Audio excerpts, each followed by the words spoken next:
안녕하십니까. 오늘은 언론이 할 일, 청와대는 안 할 일에 대해서 말씀드리겠습니다. 개인이든 가정이든 어떤 조직이든 하는 일이 자꾸 꼬여서 잘 안 풀리면 짜증이 나고 화나게 돼 있습니다. 그러다 서로 탓하고 원망하고 싸우다가 끝장나는 경우를 주변에서 흔히 봅니다. 이게 망조가 들어간다는 겁니다. 일이 잘 안 풀리면 함께 원인을 찾고 위로하고 힘을 북돋아 준다면야 아무렇지 않게 넘어갈 일을 누구에게 책임을 뒤집어 씌우고 자기는 발뺌하는 식으로 하면서 크게 잘 되는 경우는 보기 어렵습니다. 최근 심각한 한일 관계 보도와 관련해서 청와대가 일부 메이저 언론사에 대해 대놓고 강도 높게 비판하고 나서서 논란이 일고 있습니다. 청와대 고민정 대변인은 17일 최근 일본의 경제 보복 조치와 관련한 특정 언론사의 보도를 지적하며 이게 진정 우리 국민의 목소리를 반영한 것인지 묻고 싶다면서 격한 반응을 보였습니다. 고민정 대변인은 일본의 수출 제한 조치와 관련해서 우리 정부는 팽팽한 긴장 속에서 국익을 최우선에 두고 신중하게 한 발 한 발 내디디고 있다. 정부의 힘을 북돋아 주기는커녕 조선일보와 중앙일보 등은 정부를 비판하고 있다는 요지로 말하면서 7월 4일, 5일, 15일에 보도한 내용들을 자세히 지적하며 노골적으로 불만을 토로했습니다. 고 대변인은 조선일보는 7월 4일 일본의 한국 투자 1년새 마이너스 40%, 요즘 한국 기업과 접촉도 꺼려라는 기사의 제목을 한국은 무슨 낯으로 일본의 투자를 기대하나로 제목을 바꿔서 일본어판으로 기사를 제공하기까지 했다며 언론사를 실명 비판했습니다. 청와대 공개 비판이 있은 뒤 일부 기사는 조선일보 일본어판 홈페이지에서 사라졌다고 합니다.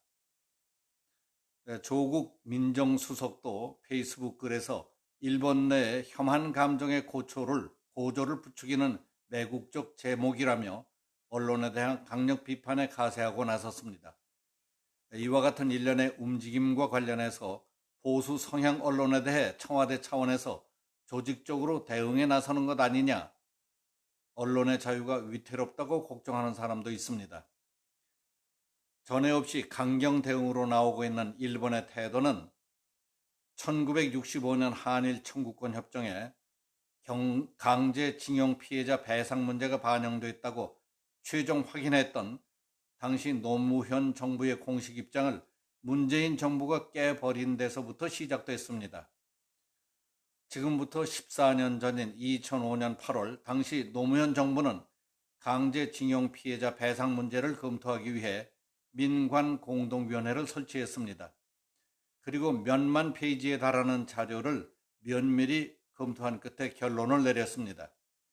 즉 한일 협정으로 일본으로부터 받은 무상 3억 달러의 강제징용 보상금이 포함됐다는 결론을 내렸던 겁니다.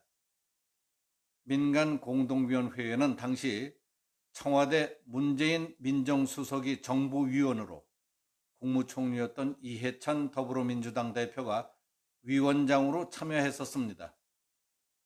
한일 문제가 일촉즉발의 위기 상황으로 치닫고 있는 이때 누구나 신경이 날카롭습니다. 청와대의 분위기, 더구나 보도 책임을 맡고 있는 청와대 대변인의 심경이야 오죽하겠습니까?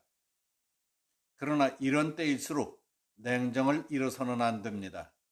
자칫 잘못하다가는 신경 쓰고 노력한 것이 가만히 있는 것만도 못한 결과가 되고 불명예의 낙인이 찍힐 수도 있습니다. 솔직히 말해서 그런 식의 기사는 당국자의 입장에서는 쓰리고 아플 수 있습니다.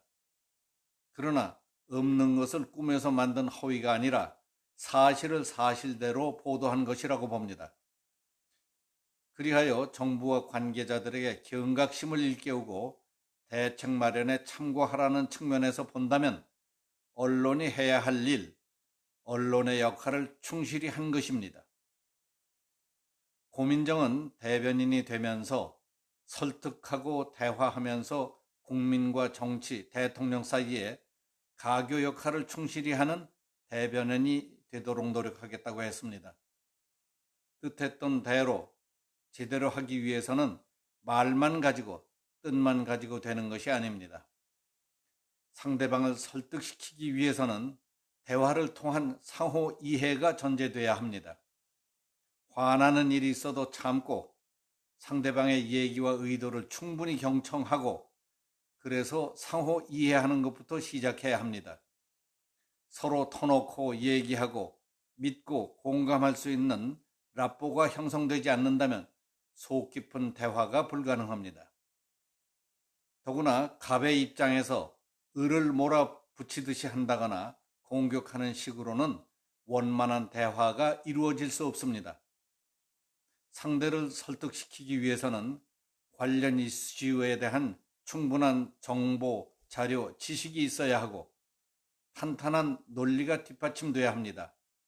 그러기 위해서 그 분야의 전문가, 학자, 경험자, 정책 담당자와 만나서 듣고 토론하는 등 많은 시간을 투자해야 합니다. 그러니까 대변인을 제대로 하자면 항상 바쁘고 고달픕니다. 사려 깊고 국정 철학이 분명한 대통령을 보필해야 하는 입장이라면 더구나 국민과 정치, 대통령 사이에 가교 역할을 충실히 하는 대변인이 되려면 자신을 가혹하게 부려가며 진이 빠지도록 참고 노력하지 않으면 안 됩니다.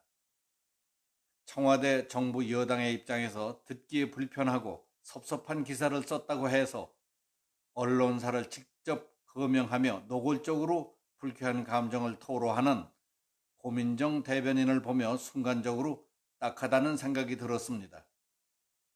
그가 대변인이 되면서 한 말, 설득하고 대화하면서 국민과 정치 그리고 대통령 사이에 가교 역할을 하는 대변인이 되겠다고 했는데 화가 나도 참고 상대방 얘기를 듣고 소통해야 하는데 그것도 못하면서 어떻게 상대방을 설득할 수 있을까?